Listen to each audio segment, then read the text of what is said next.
Leonardo da Vinci was a self-taught Renaissance man. As a scientist, artist, and inventor, da Vinci's genius led to an unprecedented body of work. The drawings he left behind remain as testaments to his innovation and originality. One of da Vinci's main innovations was the lack of materials he needed to transform his concepts into reality. Jacques Fresco is also a self-taught scientist, architect, and inventor. For his entire life, he has been deeply committed to investigation, insight, and innovation. A prolific creator and builder, Jacques has been redesigning our entire culture for most of his life. While da Vinci needed advanced materials, Fresco has lacked access to the social and political resources needed to realize his most far-reaching ideas.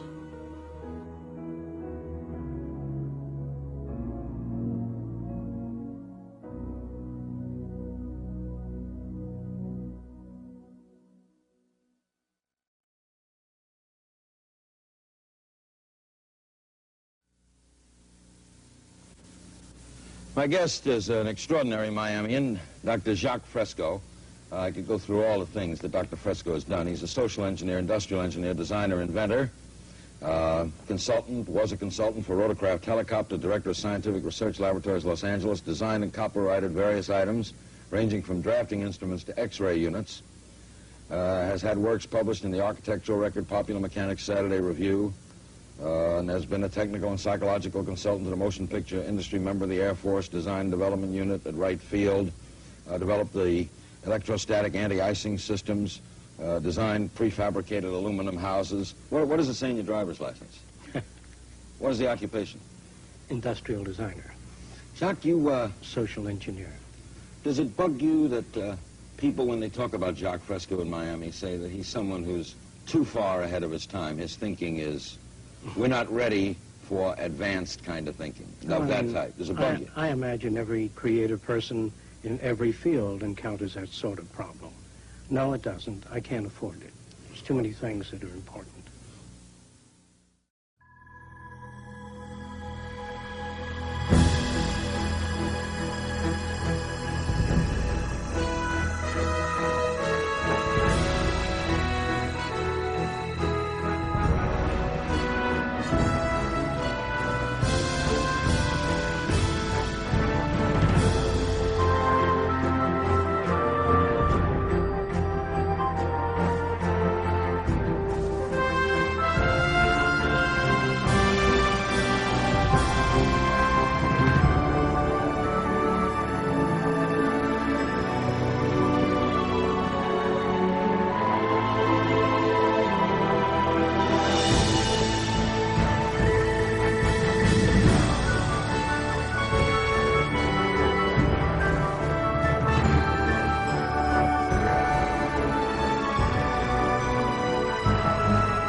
Jacques Fresco is a futurist. A futurist is someone for whom all thoughts and actions are based upon what tomorrow could be. He has been planning for the future since the 1920s. Not only is he a philosopher and theorist, but an engineer, industrial designer, and social planner.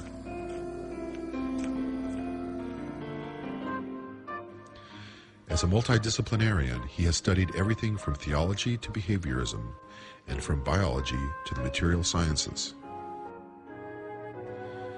Jacques Fresco doesn't want to just talk about what today will be like tomorrow.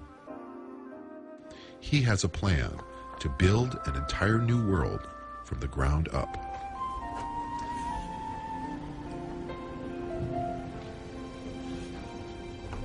I'd like to go from the time you first started conceiving of drawings. Started drawing? Yeah. Oh, that's very early. How you started drawing. 8 or 9 years old. About the future? Yes. I was always interested in the future, as far back as I can remember. There was a motion picture called Metropolis. It was different. It took my attention. It was the first out-of-the-box type movie.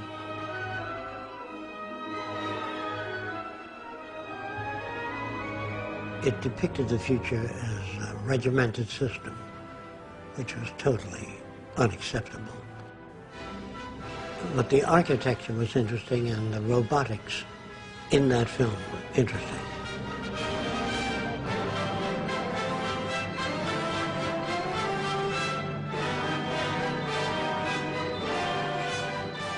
I drew airplanes in cities of the future and underwater cities and floating cities and skyscrapers with landing platforms on them. I drew my idea of what a post office ought to be. Since the airport was so far from the post office, they had a truck to deliver that.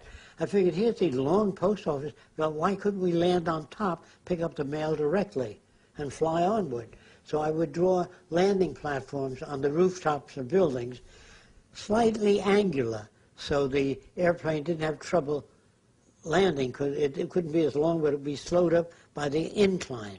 But then takeoff, they would go in reverse. Then I tried ships, drawing of passenger freighter ships.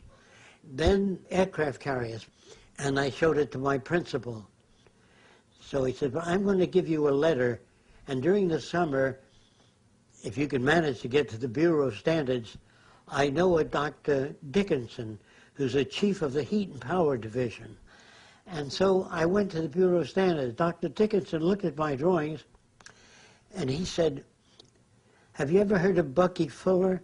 I said, no. I think I must have been 14 or 14 and a half, somewhere around there. So they said, would you like to meet him? I said, yeah, sure. What is he? He's an inventor, like you. He thinks up a lot of new things.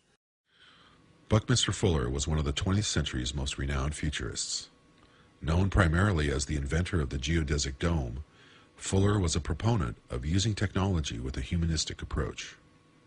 Dr. Dickinson took me out there to see Fuller, and there was Bucky Fuller. He was seated there with his car called the Dymaxion. I talked to him about social things. I said, what about changing society to some other form whereby all people can benefit from the works of industry? He said, what do you mean? I said, well, if all, instead of working people going out on strike, give them a piece of the action. And so if business improved, they all got automatic pay. If it went down, they got less pay. So he sat back and he said, what are you, some kind of social planner? Is that what you want to be? I said, I don't know what the name is, but I think that would work. It would give people more incentive. He says, let me tell you something. It's tough enough just getting a new automobile out there. If you're trying to change society, this is years before he even lectured on things. Albert Einstein once said, the problems we have cannot be solved at the same level of thinking with which we created them. Did you meet Einstein, Albert Einstein? Yes. Where did you get the idea to meet Albert Einstein? I was outside a theater called Radio City, and I saw a woman come out with gray hair sticking up. I said, looks like Einstein's sister, to my friends. And then Einstein came out. And I think it was his sister. So I was just kidding about that. And I walked over and I said, is it possible to meet with you? He said, why? I said, I have thousands of questions I want to ask. But He says, I live in Princeton, New Jersey. So tell me about the day you went and met him. Well, I went to his home, and it was modest. I said that there seems to be harmony in nature. How do you feel about that? He says, yes, the universe is lawful, but harmony, I don't know what you mean by that. I said, well, when a rat eats insects, it may be supporting the rat system. But what about the insect system? What he did is he used some water from a backyard, swamp water, and he put it under a microscope, and he said, look, everything is fighting everything else. He said, in the human body, everything is fighting everything else. In the ocean, big fish eat little fish.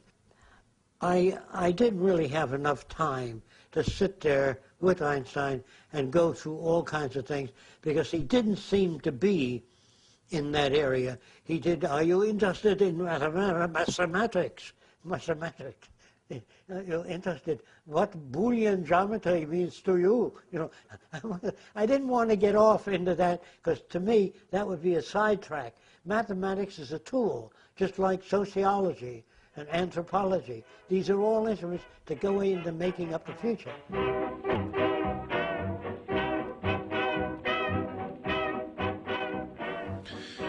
When the stock market crashed in 1929, Jacques was only 13 years old.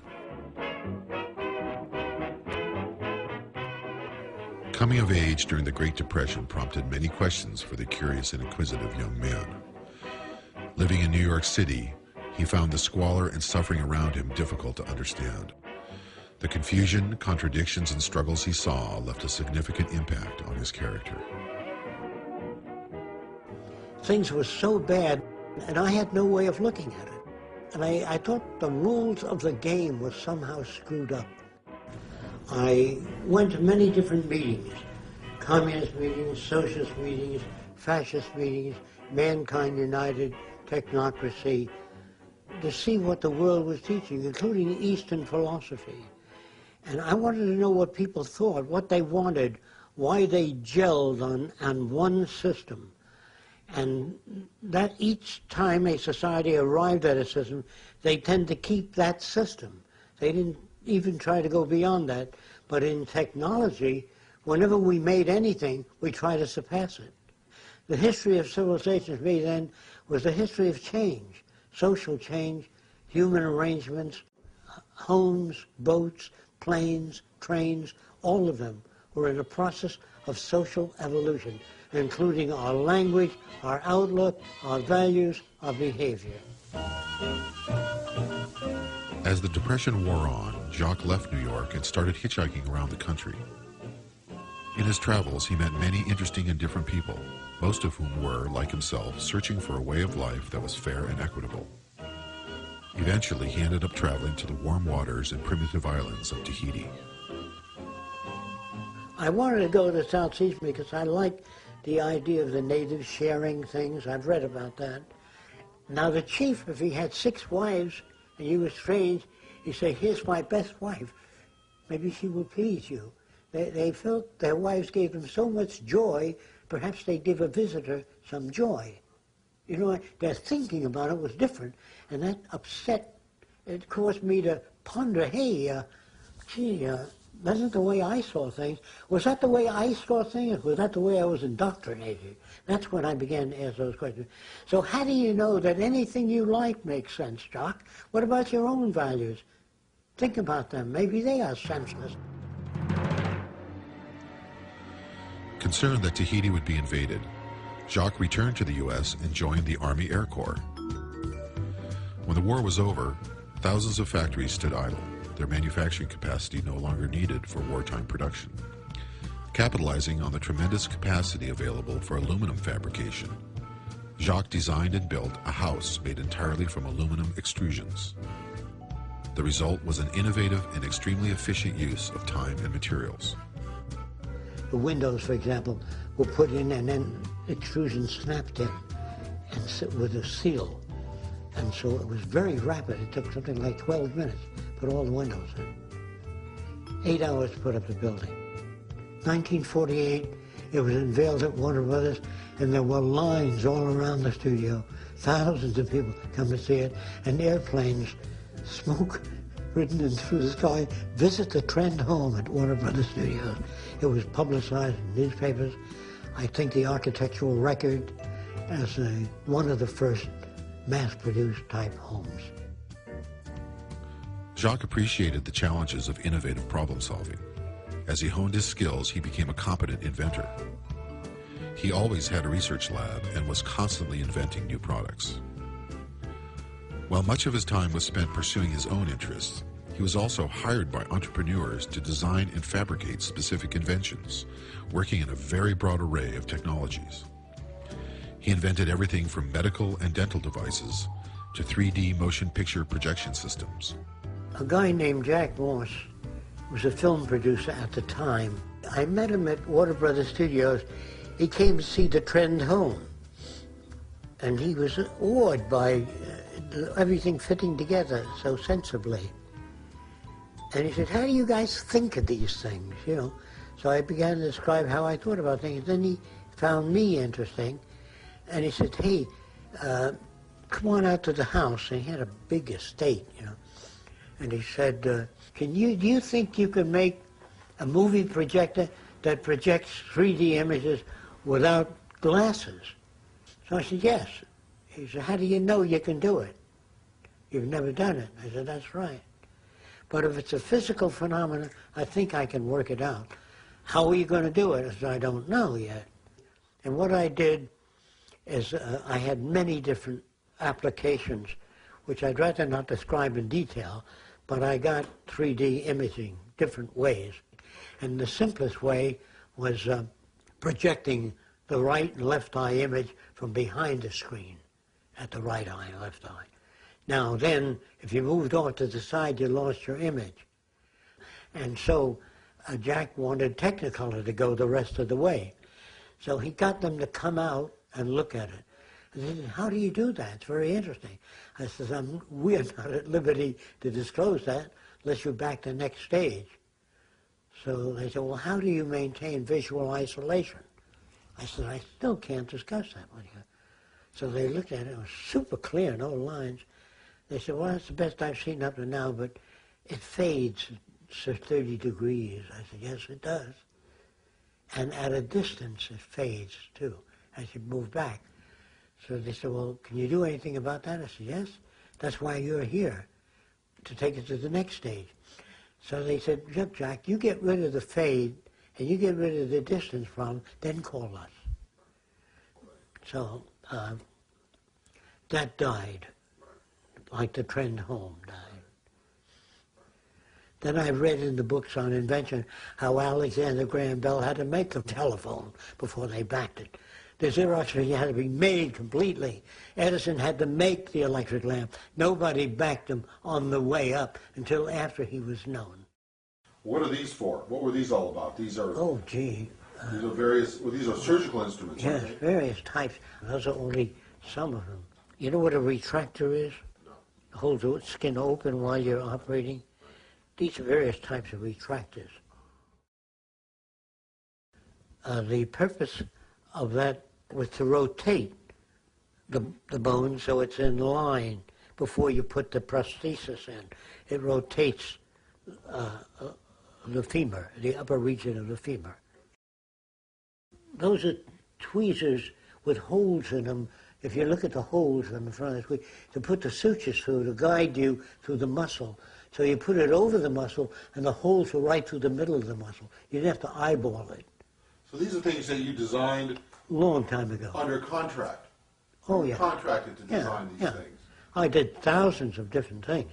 But this doctor took the patents out in his name. But that's all right. As long as it was out there. I didn't know what I wanted to be. You know, since I looked at all things and tried to change all things, wheelchairs, everything, make them better, you know. I found it easy to invent. But then inventions cost money, and I didn't have money for patents. So I used to make thousands of different inventions and just file them away because I had no money. I used to spend my savings, whatever I earned, on what equipment that I needed. And if I was working on an artificial leg and I was $200 behind, I would take my last $200 and work on that, you know. And I'd solve that problem, but then the rent would be due and the electric bills, and I couldn't pay them. So the auctioneers would be sent in to auction off everything in my lab. So I had to sit back. I couldn't adjust to say, well, I got to sit down, $25 for rent, $200 for this, for a machine. I couldn't do that because I was very near the answers. And the type of problems I worked on were outside of the frame of reference of most science. In the fluorescent tube, you have high voltage moving along, you have a transformer that generates it, and you put a phosphor material that glows. But the tube is round, and the phosphor on that back side does nothing. There's only the phosphor on the front side. So I wanted to extrude the tube so it's elliptical. So you have more light surface in an elliptical tube. Then I wanted to mirror back the back of the tube. Instead of putting a big reflector outside there, put the mirror inside the tube. So I didn't have the money to make that tube. Then I said, what the hell are you making a tube for? Why don't you work on a flat sheet of glass that phosphors, that glows? So make glass that's electrically conductive. Well, how do you make non-conductive electrically conductive? By putting metallic particles in the glass and phosphors. What would happen? The electric current would flow through the gas, animate the phosphors. So you had a flat sheet. You don't want a lamp. A lamp is only giving light on one side. I wanted the whole surface to glow. Over time, Jacques' ideas about the future became more well-organized and focused. Gradually, he began to combine his technological expertise with what he had learned about human behavior, sociology, and social structure. I spent so many years improving area by area. I said, look, the whole society is aberrated, the way we do things. Why not redesign society? It'd be easier than making all these thousands of products. So you really decided to redesign the culture? Because I couldn't get, patchwork didn't work. It wasn't sufficient. So they thought I was a communist. You know, after all, the guy wanted to redesign society. What else? What is socio-cyberneering? Socio-cyberneering is a new organization, and it represents the application of the most sophisticated forms of science and technology toward problem solving so that we can reclaim the environment which we loused up over the years and to build a way of life worthy of man, to humanize society, to break away from the artificiality, the regimentation that dominates our society today. Our society seems torn apart and pulled in many directions. Socio-cyberneering is an approach at the restructuring of society in humanistic terms. Humanistic terms, yes. The mission of socio-cyberneering was to build a residential research center, developing and demonstrating new technologies and innovative social concepts within a community setting. On a barren scrap of land in central Florida, Jacques and a few friends began to build what is now known as the Venus Project, named after the tiny nearby village of Venus, Florida. Occupying some 25 acres, 10 buildings have been constructed. Each utilizes both design, construction, and lifestyle concepts integral to developing a working model of harmony and high productivity, integrating both nature and advanced technology. Jacques' objective of conducting a complete reassessment and redesign of our entire culture remains the central focus of his work. With the Venus Project, he has created an environment conducive to creativity and innovation.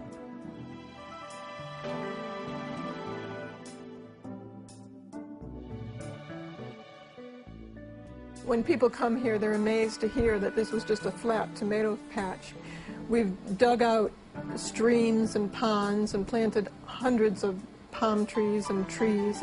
And we built this land to show what the outskirts of the city would be like. We have many buildings here, but you can't see one building when you're in another. We really wanted to show how high-tech and nature could coexist within this environment. Jacques and Roxanne have been living on the property and building the Venus Project since the late 1970s.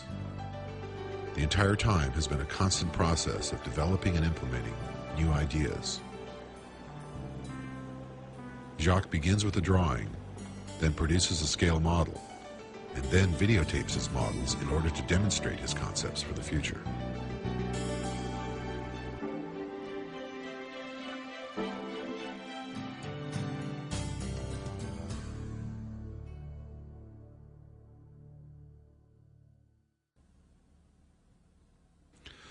Although Venus, Florida is relatively isolated, visitors often make the journey to see the Venus Project and to meet Jacques.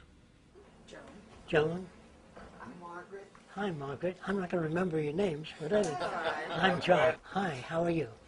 Good to see you. How are you? We haven't met. Have a seat, and then we'll go on with what this is about. Is everybody here?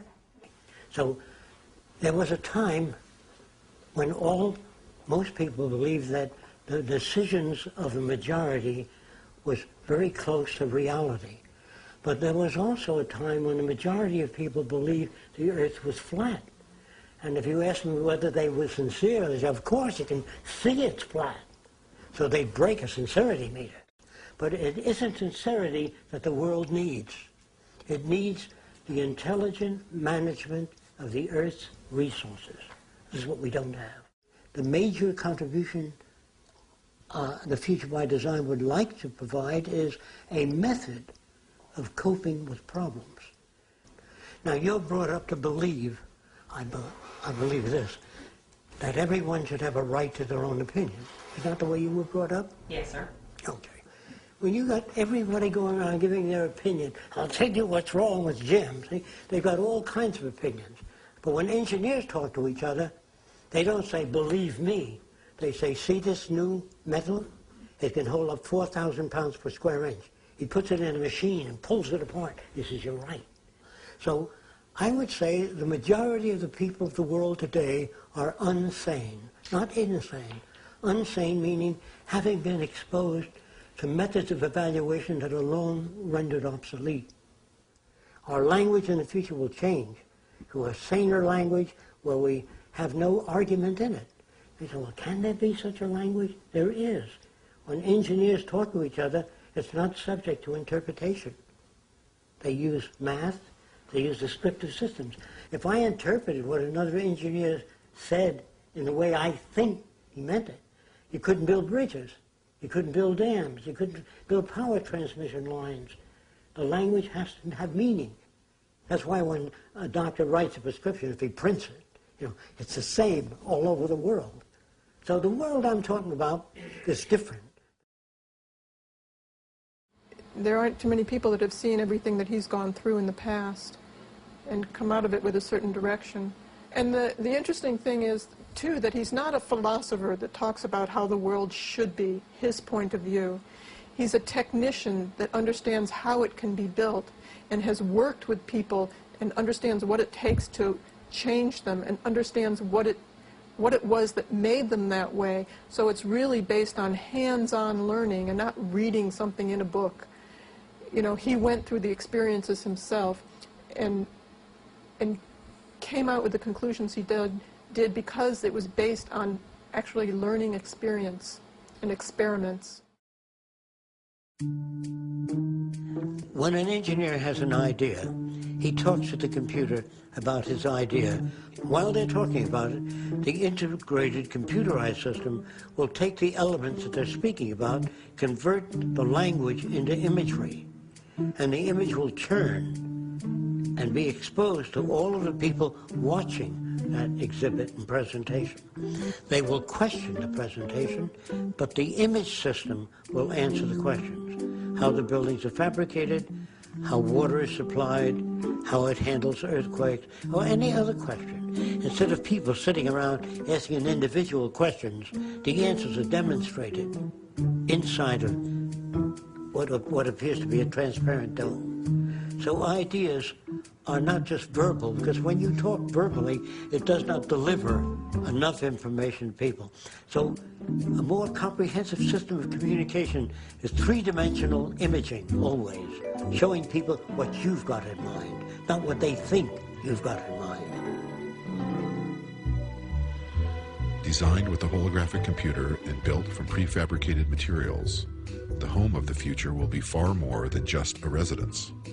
It will be an element of lifestyle and will facilitate learning, inspiration, and communication. One of the most interesting aspects of tomorrow's civilization will be the fact that if you knew anyone fairly well and went to visit them in a period of time of just a few years, their houses will change because the people living in them change. Their needs and dimension of knowledge grows considerably, and so will the environment that they live in. There's no such thing as a fixed home that a person lives in all their lives. It changes with their values, with their outlook, with their acquired knowledge. You had said one thing about how the buildings were designed according to function. Yes. The curvature and the materials and these... Yes. I compare it to natural physiology. An animal's shape is not designed from the outside in. It evolves from the inside out. Whatever you request, the exterior will express a cover over the shape that you prefer to live in. Some of the buildings that are dome-shaped can be laid like eggs continuously by a machine that carries a dome shape, and in that dome, the exterior and the interior fabricated at the same time.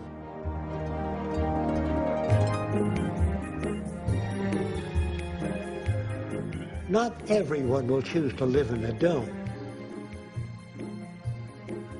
They will choose to live in whatever architectural shape would meet their needs. The reason why we suggest a dome is it uses the minimum amount of materials and covers the maximum areas and offers maximum strength. So the dome shape is included in almost all of nature. Your brain is in a dome. The cranial case is in a dome. So if a person says, yeah, I don't think I'd want to live in a dome, you've been living in a dome most of your life. The interior building will have no source of light. You won't be able to see a lamp or a source of light.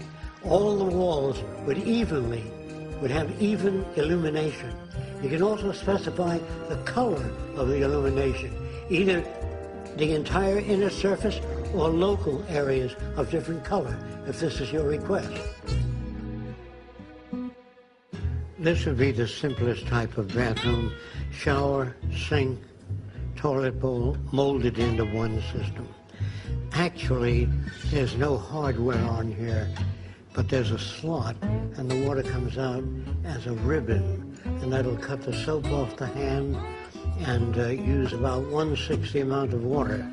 Now, the wastewater from the sink goes down into a pipe around here and fills the water closet, and we flush the John with that water.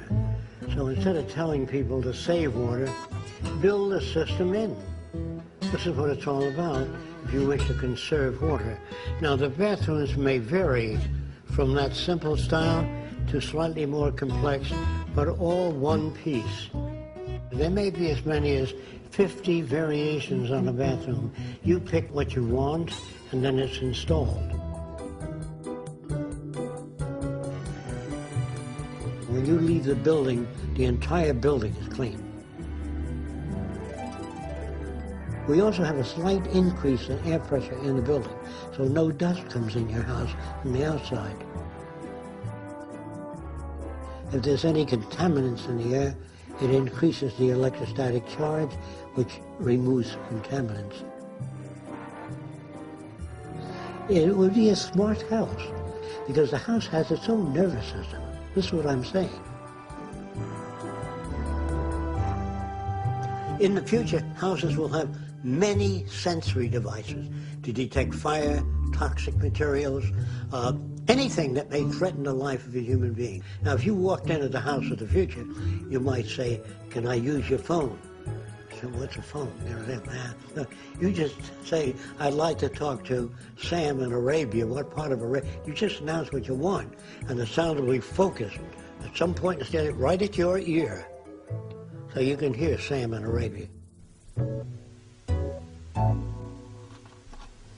In southern Florida, millions of dollars in buildings were destroyed by the big hurricane there. And they put up buildings that look just about the same. Now, if you don't want hurricane damage, an inverted cone, it's almost impossible for a whirlwind to pick up an inverted cone. So we would have these shelters built in the West Indies or wherever hurricanes occur. And inside would be pull-down bedding, food storage, and emergency water.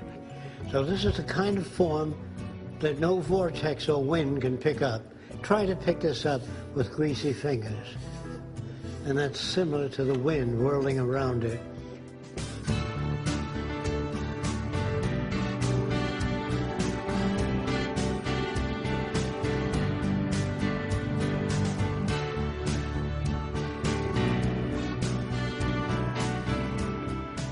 For apartment buildings and other large structures, Jacques has devised a cybernated construction system.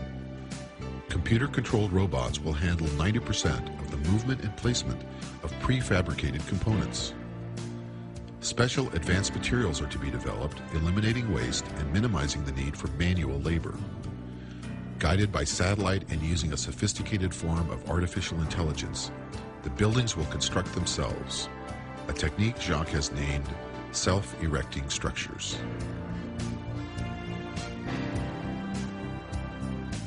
This represents a relatively complex aluminum extrusion. If you were to take a toothpaste tube and cut the letter T in the opening and squeeze the toothpaste, it would come out like a letter T. And this is how extrusions are made. However, in the future, it may be possible to extrude complete apartment houses, apartment building units or modules. This extruder can be faced with different dies to mold different shapes. Almost an infinite variety of shapes can be extruded. So it would be the apartment of your preference that's extruded. So any shape or almost any extruded shape can be designed to fit many different architectural arrangements. This is a transitional type structure which utilizes cranes to lift the components of the building. Eventually, the building itself will be part of the self-erecting structure.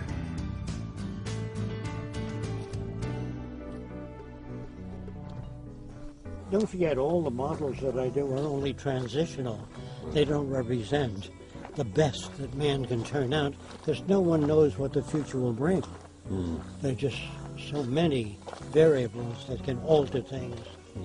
So the models that I make are all transitional, and many of them are only conceptual. They're not necessarily what the future might look like.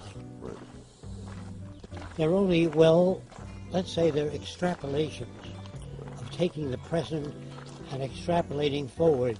But we can't go too far forward because we don't know what new things will come into being.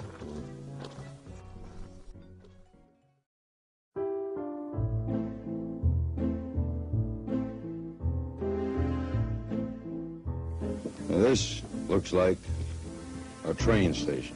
We hope to phase out the airplane by designing transportation units that can move up to 2,000 miles an hour, floating on a magnetic repulsive field or an air cushion. And in those huge trains of tomorrow, there'll be television, radio, amusement, art centers, classrooms, not a group of seats lined up as your trains are today. If 40 or 50 people have to leave the train, we slow up to 100 miles an hour, lift off the passenger section, or slide it off and slide on a section with the passengers getting on. You don't have to stop the whole plane or the train. In the future, we will just shove off those passengers getting off and that freight leaving. This is part of the linear acceleration train that can take you anywhere in the world in just a few hours. safely without snow, rain, being lost at sea, Are all subject these to the things? weather. Are all these things you're saying?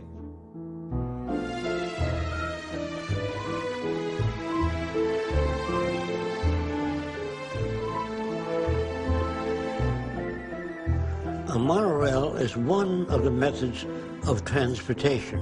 Some of them can be suspended by magnetic levitation. Others can use wheels and ride the rails.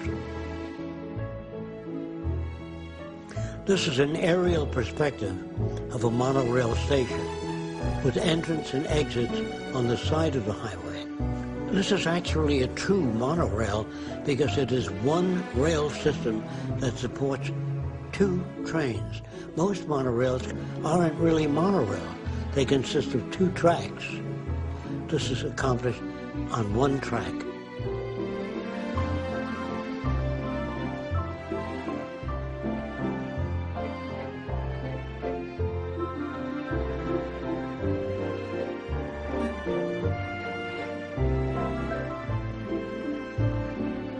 The vehicles of the future will be highly aerodynamic in shape. Their shape will permit the minimum amount of skin resistance, giving you the maximum distance for minimum fuel consumption. The front end of the car will be equipped with radar or sonar or other sensory devices that can detect the distance you are from other vehicles and maintain that separation automatically.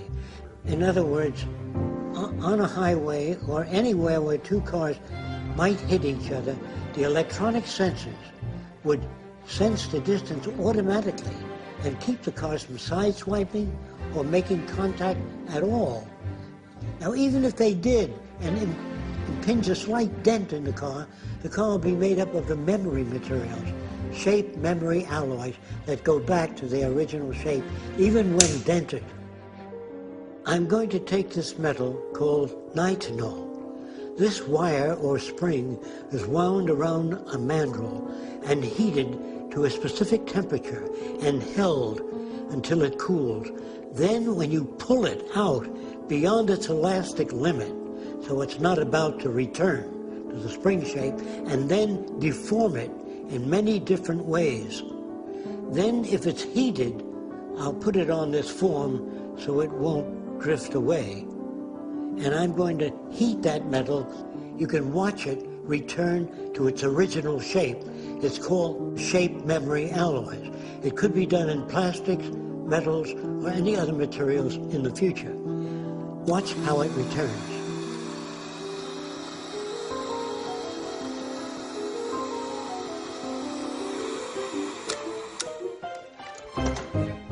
And even if an area of the car were removed, they can be rebuilt. In other words, automatically, by the car having a memory system of its configuration, just like the human body, just like perhaps in lizards and salamanders and certain types of organisms today can regenerate parts of their body.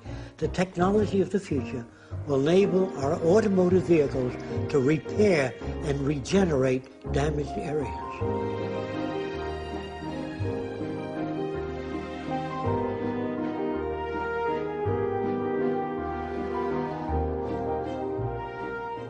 This is a transport unit or air suspended unit. It will travel 5 or 4 feet above the ground, and not requiring highways or bridges. You can turn around by electrodynamic means, discharging air on the right or left side, not by tunneled air paths, but just by attracting air or repelling air.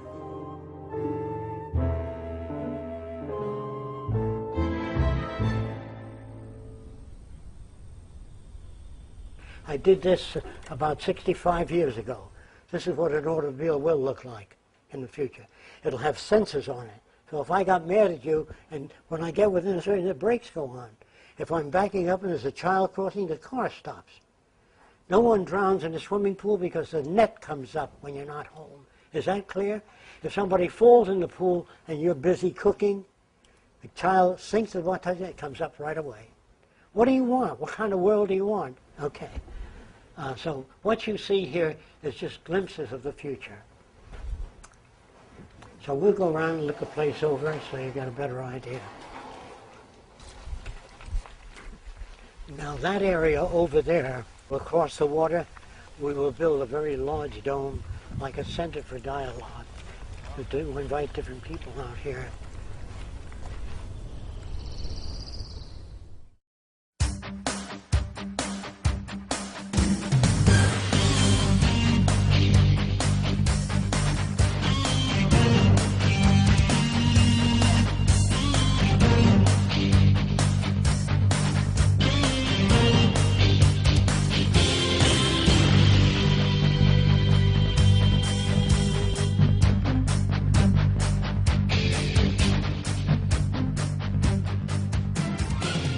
This is a freighter with separate sections. This freighter can deliver this to the Philippines, drop this off in Hawaii, and so when all of the freight bays are released, they are propelled automatically to the loading docks. And then the forward portion of the ship and the rear portion, which is the propulsion unit, are joined together. So you always travel at a balanced load. You never travel with an empty hull back. So using energy that way conserves millions of gallons of fuel if you use fuel in the conventional sense. This is a possible propulsion method. In this instance, water is drawn toward the surface of the ship electrodynamically, and in turn, the ship's reaction is forward, away from the pressure toward the rear. It's like holding a peach pit and squeezing it, and it moves forward. It has far less wake, less water turbulence, and very little energy consumed. What you see here is an illustration of underwater transportation for the future. And the very leading edge, air bubbles will be emitted very rapidly in front of the unit, and that will cut down the resistance considerably. If you were to release thousands of air bubbles underneath a ship, it would sink, because the water is less buoyant with the air bubbles in it. So the air bubbles will be a system in the future for reducing the forward resistance. Transporting things underwater is much more economical and offers much less resistance. When traveling on the surface, you're confronted with waves and wave motion.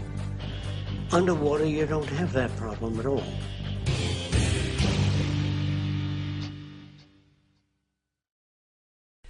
We talk about civilization as though it's a static state. Right. And there are no civilized people yet. It's a process that's constantly going on. We're not civilized. It's an ongoing process. Yeah. And so we never become fully civilized because we'd have to know quite a bit in order to behave in the most constructive manner. And that goes for intelligence. I don't know if I've talked to you about an electrical engineer of 75 years ago, an intelligent one, couldn't get a job today. Right. So when you talk of intelligence, what are you talking about?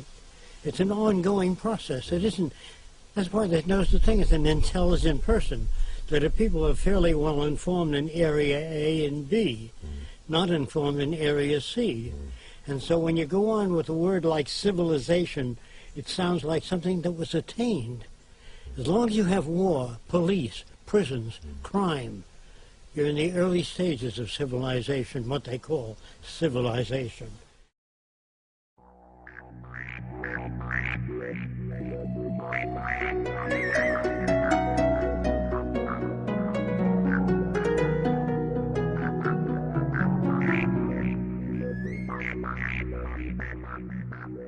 This type of helicopter or aircraft would have its propulsion unit at the tip of the blades. They'd be relatively small, high thrust. The center of the disc, or the passenger compartment, would remain stationary while the blades spun around.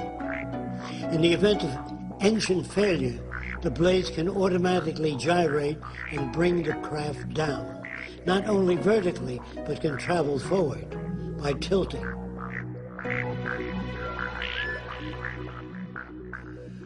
You will notice that there are no ailerons or elevators on this plane.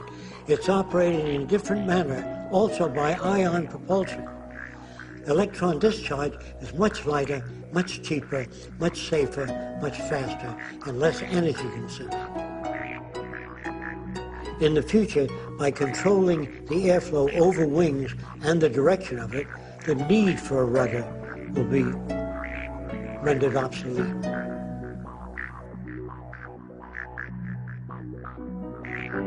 For individual transportation or small groups, you have the vertical landing and takeoff VTOL aircraft of the future. They are called lift fuselage. That is, the body itself generates the lift for this type aircraft, and it is propelled electronically, meaning particles are electrified and discharged from the rear of the craft, which propel the craft forward. And for hovering, we then eject the same propellant downward and generate a ring vortex, a whirling vortex beneath the craft, and the control of that vortex determines the speed downward.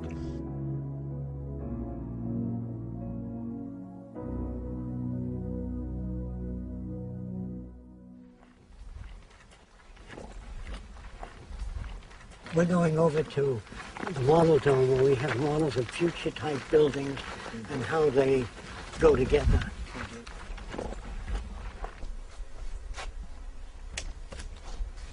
Here you have the city system.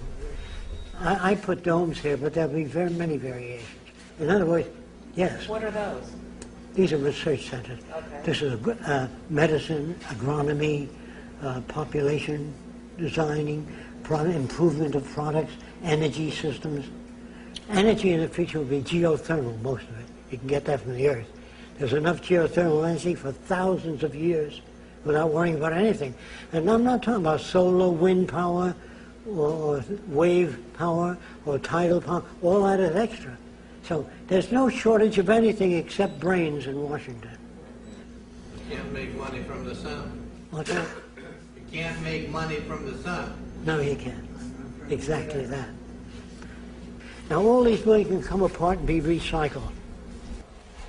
Now if you follow me, we'll go to the future. All right, let's explore the thinking of Jacques Fresco and the society he'd like to see. Now, we'll start with this, and you tell me... I'll try to point it out. Yeah, you can point right at it. Most of the cities are based on natural configurations, basic designs in nature. The center of the city, the nucleus, will house an electronic computer, which only controls water purification, the atmospheric conditions, that is, it controls air contamination systems. They maintain safety, they oversee the environment, maintain ecological balance between animal life and plant life. The center of the city is a university that covers all subjects related to man. There's no courses that are used to exploit or abuse any other human being. All repetitious jobs will be phased out. We feel that machines ought to do the filthy or the repetitious or the boring jobs, that man has to be free to pursue the higher things, the higher possibilities of man. In other words, that this... So you came up with this idea for a round city. A round city, a round governmental branch. And then extending out of it would be the Department of Agriculture, Education, Oceanography, the disciplines. The circular scheme or plan brings each district closer to the central dome, which contains the medical, food, shopping, everything else that people need. The circular arrangement makes it easier to operate using far less energy than any other system. And if you start at one end of the city and go through the city, you always return to the same place. Whereas in a linear city, you go to one end, you have to backtrack to get to the same point. So the circular scheme is by far the most efficient. And when cities are contracted in the future, they will be contracted as a whole, as an entire system. In that way, all of the parts and components would be delivered in stages. Like sequence 1 will be the underground, the heating systems, the electric generators, the piping systems, the recycling systems. Then after that, the next layer, which would serve as the first layer that contains the architecture, the foundations for all the buildings, and after that, the erection of structures up from the foundations, starting with the central portion of the city, working its way out to the different radial sectors, and then out to the final housing sectors, and then to the agricultural belt, and then to the recreation areas. The cities themselves are prefabricated. Most of the elements that comprise the structures of the cities are interchangeable, interlocking. They are designed so they can be disassembled just as they were assembled. So the new cities will be updated continuously. As the waters are piped into the cities, they are checked. And to whatever extent contamination exists, the water processing plants evaporate the water, recondense it, and cleanse it. In other words, all waters piped into the city will be monitored constantly, not by a monitoring system, but several monitoring systems. The same is true of the air above and around the city. It's constantly monitored. All of the rooftops are photovoltaic. All of the skin, outer skin of the building, converts solar radiation into electrical energy. As we move beyond the third sector, we come to tennis courts, parks. Beyond that is the residential district, which consists of lakes, waterfalls, all kinds of beautiful plants throughout the area. And each house is concealed by plants so you can't see another building. Some people prefer, as in the next sector, to live in apartment houses. The apartments have drama groups, recreation swimming pools, discussion groups, and so many other facilities. The disadvantage of living in a private home is you would have to go to the various places to access the same things. Instead of motor vehicles in the city, all transportation is carried on by circular conveyors that we call transveyors. They move radially, circumferentially, and vertically. They serve the function of elevators, buses, conveyors. But if you wish to go to another city, you can take an elevator down beneath the Central Dome, which has maglev trains, etc., that will transport you to the center of any other city or any other region. There will be no waste products, just as in nature there are no waste products. All materials that we would formerly call waste would be recycled and converted into new products. And that when the city hits a certain number of people, we stop the development and let everything go back to nature between this and the next city.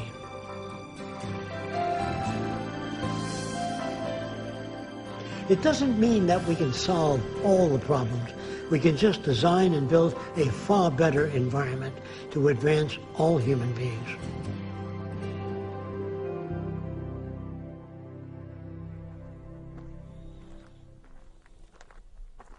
Like I said, not everybody will live in a dome. This is different types of architecture. This may be a vacation house. I don't know, like I say, what people will choose to live in, but that would be up to each individual. What we want to do is then build cities in the sea.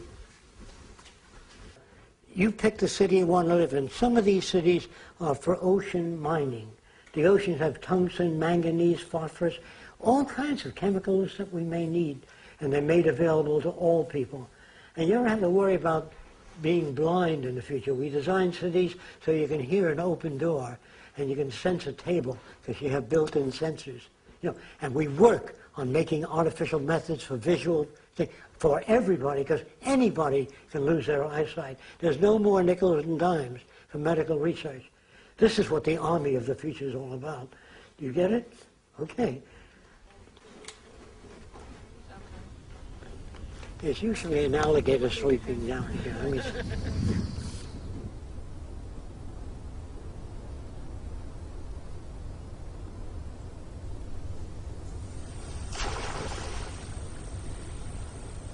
Are you betting that people will not declare war on each other so that you can get at building all of this? Well, we don't have much choice. We're going to destroy each other, or we're going to make it. Now, this looks like some sort of submerged stadium with something. We might build circular cities in the sea, where the water's about 30, 35 feet deep. Most of the apartment houses will open out into the sea. You can observe marine life and fish swimming by. There'll be no zoos, no seaquariums. Everything will be observed in natural conditions. There will be boating, scuba diving, recreation, and universities built in the sea. These drawings all made by you? Yes.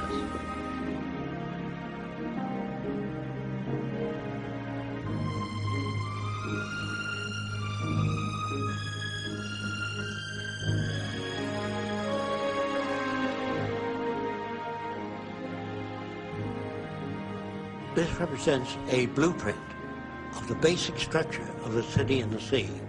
There are helicopter landing areas on the upper section. There are cranes that travel around the entire upper portion of the structure. The legs are designed to move up and down to support the structure and rest on the seabed. Now, what are these cities in the sea for?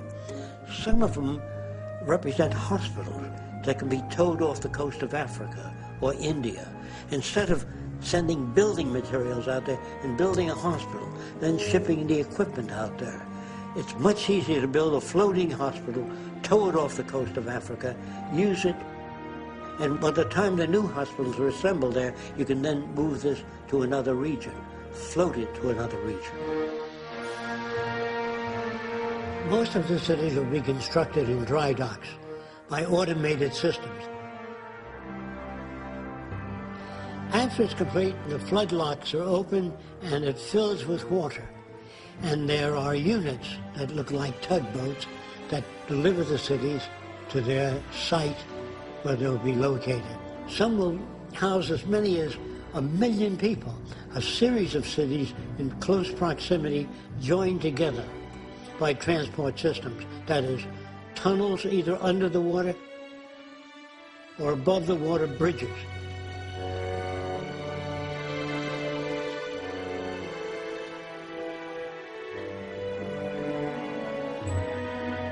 This is an aerial view of one of the many variations of cities in the sea.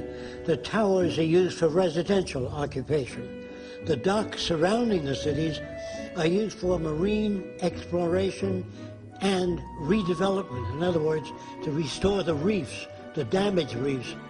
The unit in the center is used for hydroponic gardens, growing of food without soil.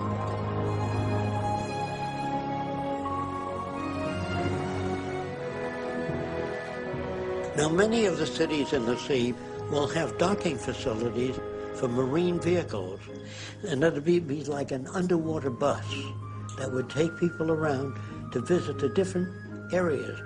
You'll be able to get a very good picture of the ocean and how we harness it and use it and preserve it and protect it so that future generations might enjoy the oceans also. This projects above one of the cities under the sea with an observation platform and a landing platform on the upper deck. At the sea level, there'll be a floating dock system that moves with the tide up and down so boats can dock.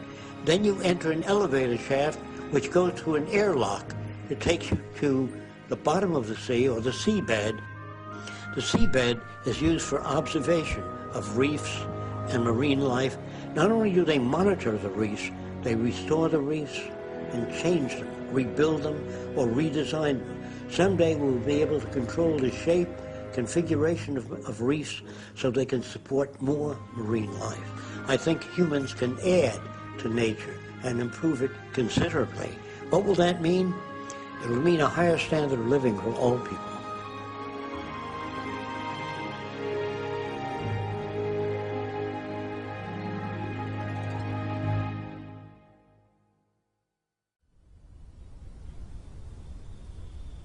When he draws these buildings and designs, he thinks about how they go together, how they're manufactured, Some of the drawings I have seen have gone back about 60 years, and they're just beginning to talk about some of these things now as being a possibility. You know, in the past, people would say, you'd never be able to get to the moon, not in 1,000 years. And they'd look up the next day and they're going to the moon. You know, when I first met Jacques 25 years ago, and he would talk to some people about certain inventions, they'd say, you won't see that, not in 1,000 years. And 10 years later, they come out with it on the cover of Popular Science.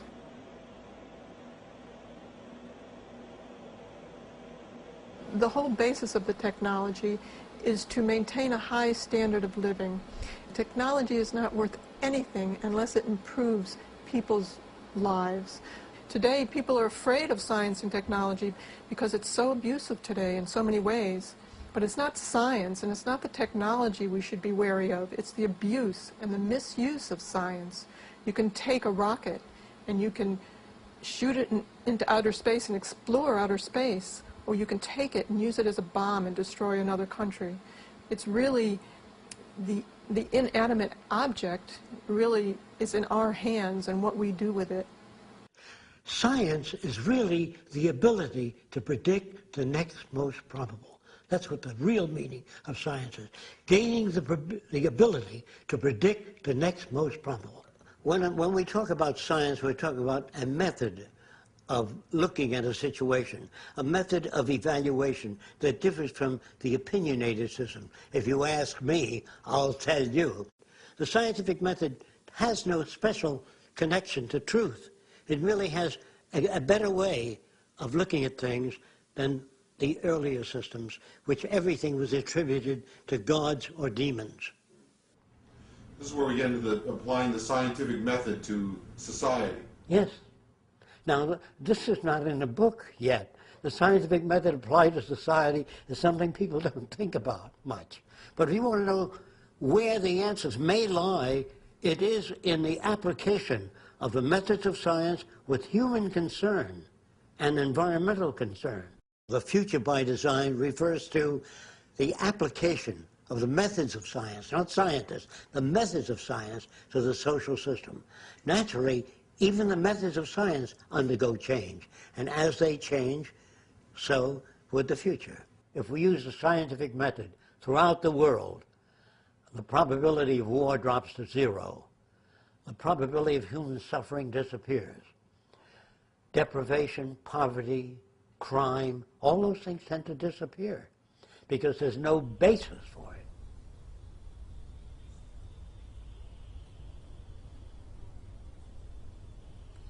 Jacques spent a lot of time before studying people.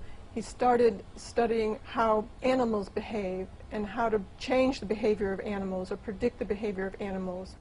And it came to the conclusion that it's really the environment that changes behavior and enables us to behave the way we do. We're not born with prejudice and bigotry and anger and greed. It's really generated and nurtured by the environment that we live in. That's why we feel that unless you change your environment and change the experiences, we'll get the same aberrant behavior within people unless the environment is changed.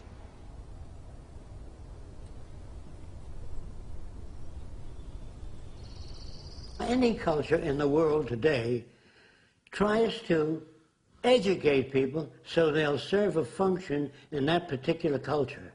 In other words, if you're brought up in a Nazi culture, the flag waving and the swastika are the kind of things they put forth. If you're brought up in a primitive tribe, handling the javelin, the bow and arrow would be the kind of thing that you're exposed to. So people are conditioned to serve the interests of an established culture. Who does that to us? The owners of the institutions, the establishment.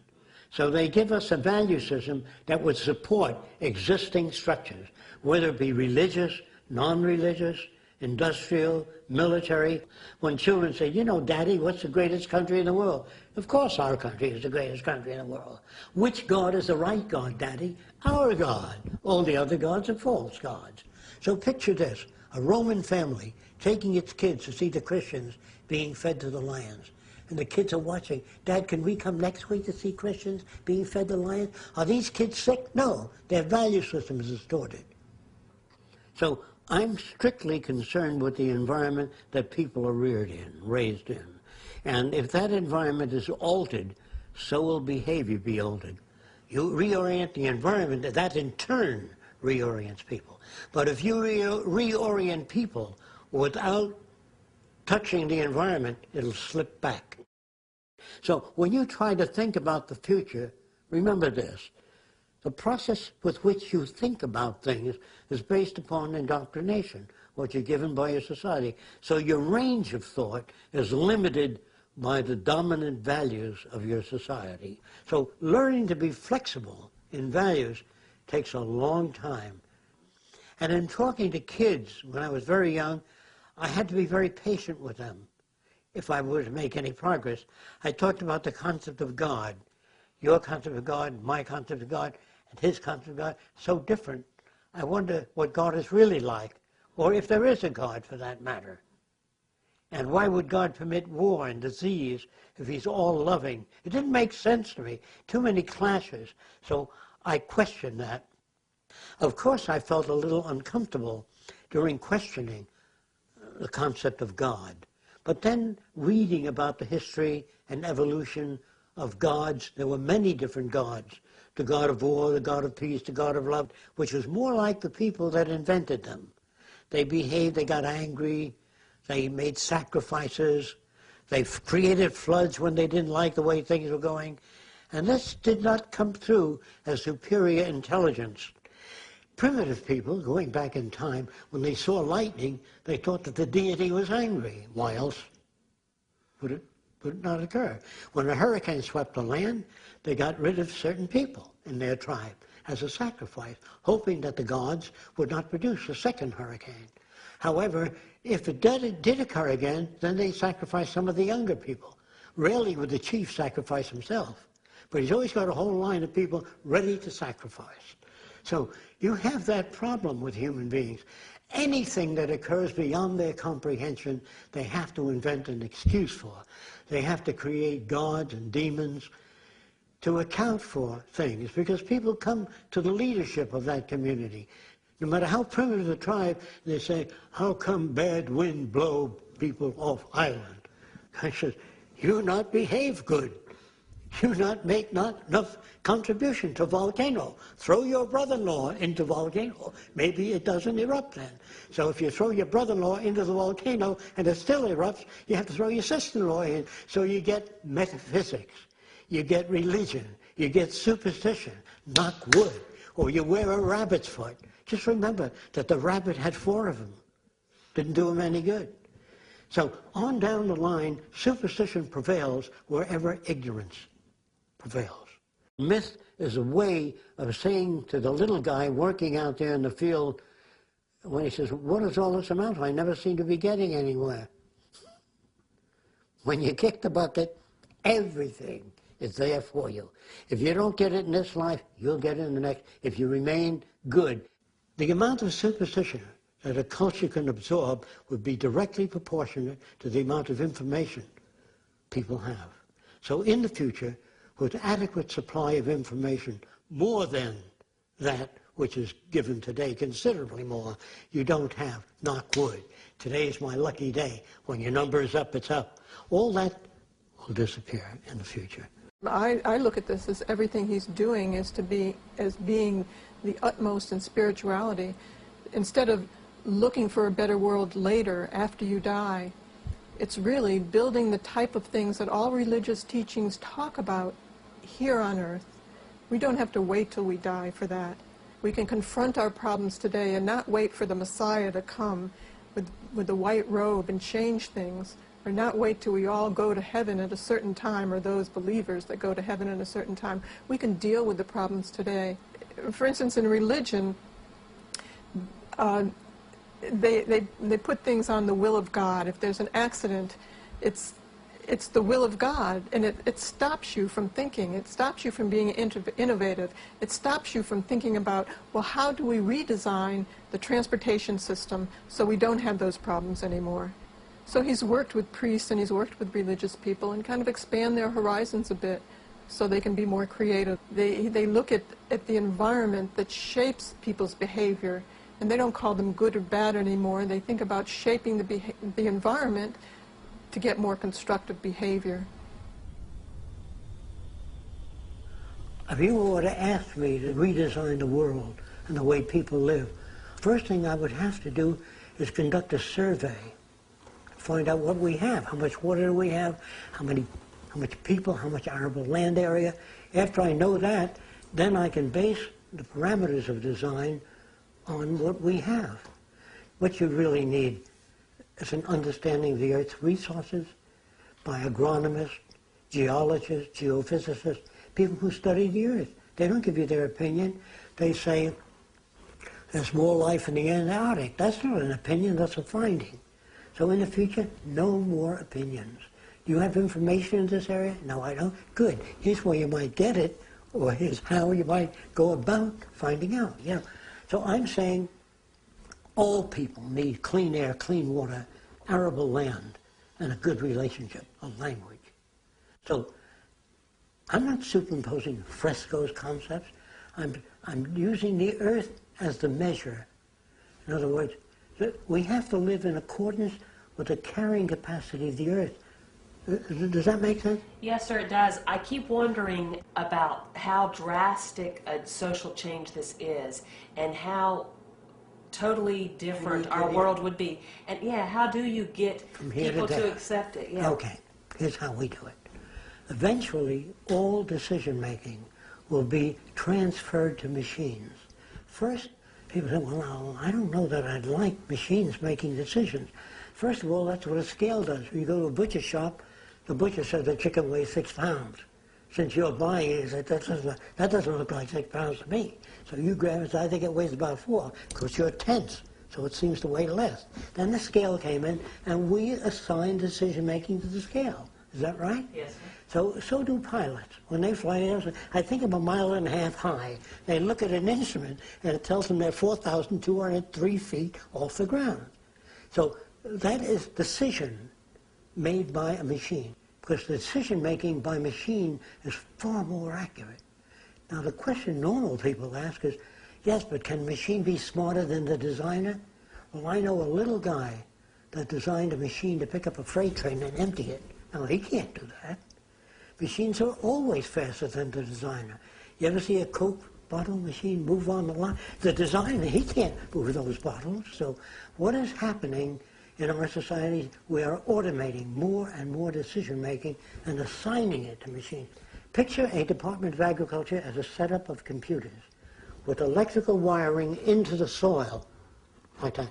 So if the water table drops, that pumps water out there. If the nutrients change, it pumps nutrients. You don't need a guy out there saying, Mr. President, we have a drought out here. And the president says, how bad is it? Well, there are 5,000 homeless. In the next 3 days, there'll be 15,000 homeless. So the president says, So he flies over. He says, yes, you do have a drought. So what? When you connect up the country, all the computers, to production, distribution, agriculture, you have a nervous system which maintains dynamic equilibrium in production and distribution of goods and services without money. The government is right above your head there. If you can turn around and see it, it looks like the globe. That globe there makes all the decisions because it's connected. We have satellites around the Earth that project a hologram, a virtual image of the Earth. So you're looking at the real Earth in real time. So you walk over to the image screens and you talk. You say, how many planes are there in the air at this instant? The computer will hit a laser spot all over the world and tell you 7,320. Every plane in the air, every hurricane, all the conditions all over the earth, plant diseases. No human can do that. So we don't need people in government. We need electronics in the field, production, distribution, weather, so we can come at home and find out anything we want to know without opinions based on folksy ways. The future by design is a self-regulated society governed by a cybernated system of supply and demand. Political systems are replaced by tabulating the input of information from the general population and delivering goods and services accordingly. The economic system is similarly based upon the use of all available resources in meeting the needs of the entire culture. When there's a depression or a dip in the economy and a lot of people don't have money to buy things, there are still goods out there. There's still the ability to produce them. There's still the resources. There's still the farms, and people want to work and make things, but they don't have the money. They can't buy things. So there's something terribly wrong out there. We have a great deal of the Earth's population starving and suffering, and the resources are there. Our ability to produce is there. Our ingenuity is there. Yet some people have a lot and others don't have anything. And today that's really shameful with our technology. It's really very, very abusive and absurd, because we have all the technology today to produce abundance all over the world for everyone. People always ask, how much will it cost to put up these new cities? Do we have the resources to do it? That's the question, not how much does it cost. That's the old question, doing a monetary system. Money is an invention of convenience for purchasing goods and services in a scarcity environment. If there's a scarcity, say, of water, it is prized, and its price is high. If we find an abundant, suddenly the earth opens up, an abundant supply of fresh water fills every ravine, then nobody cares. There's only a policeman in front of something that people have need for and don't have access to. So you put a guard there. But if lemon trees or orange trees and apple trees grew all over the place, you couldn't sell it. Imagine, if you will, if you can, an island of 10,000 people with $10 billion on the island available. No resources, no arable land, no water, no fish. You have nothing. So what is the real value in the future? Resources. Now, in a non-monetary based society, a resource-based society, people have access to anything that they need, somewhat like the public library.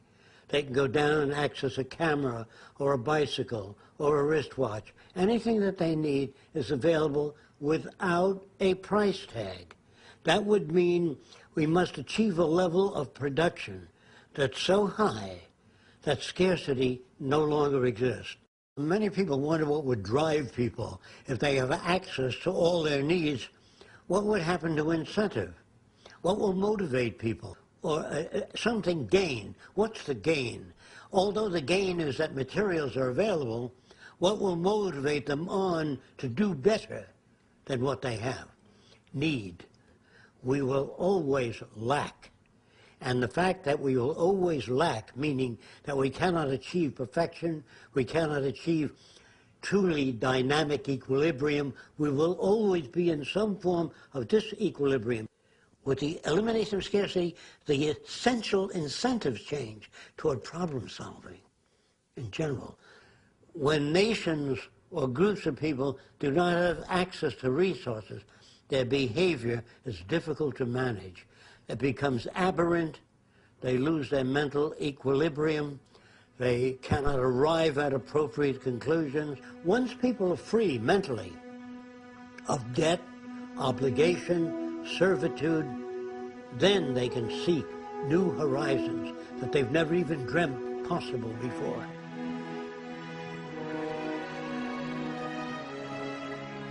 The core mechanism of democratic process in the future by design is the use of public exhibition halls.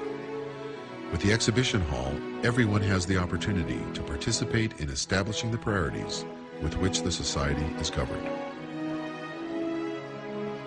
They're just like a World's Fair to show you what's new, what is available. You look around and say, I'd like one of those, or I can use that sort of thing in my kitchen, whatever it is. And then they always invite comment. If something new comes up, what do you think about it? Do you feel it's sufficient? Do you feel there's shortcomings? Enter into your computer your point of view regarding this. So you have a built-in democracy. You have a participatory culture where all people participate And that is in a constant process, so that people will know up to the minute what is coming out, what exists, what is available, what is not available. In other words, there'll be many bulletins and many publications and visualizations of what is needed. So all the world's people will be informed constantly of what we don't know, what is needed badly, and asking for suggestions and papers and ideas from everybody. I just want to say this to you, that all the marvels and wonders of technology can amount to nothing unless it elevates humans to their highest potential. This is the aim of the future by design.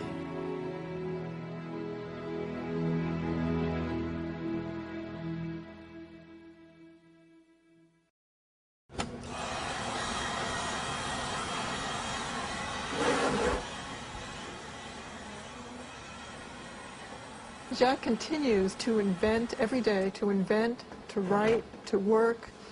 He has a zest for life that keeps him going and keeps him working, and he's interested in things. He's interested in what happens out there and how this will play out and how it'll turn out, while very much wanting to introduce this direction to the world. So that's his prime focus, and he does that in every way he can by actually showing. It's not enough to just tell what the future will be like, but to show what people are missing. He keeps coming up with new ideas, new inventions, new designs, improves what he has, represents them better, makes more models, makes more videos. He's relentless at trying to get these ideas out. I think he fears where society is now. It's not acceptable to him, but instead of just complaining, he wants to propose an alternative. When people say, are you trying to build a perfect society? I have no notions of a perfect society. I don't know what that means. I know we can do much better than what we've got. I'm no utopian. I'm not a humanist who would like to see everybody living in warmth and harmony. I know that if we don't live that way, we'll kill each other and destroy the earth. We're a crude form of life right now in the evolutionary stages. Our civilization, really, we're not even civilized yet. So after the world joins together and we are through with military systems, prisons, torture, hunger, poverty, deprivation, when that is gone, that'll be the beginning of a civilized world. We are not there yet.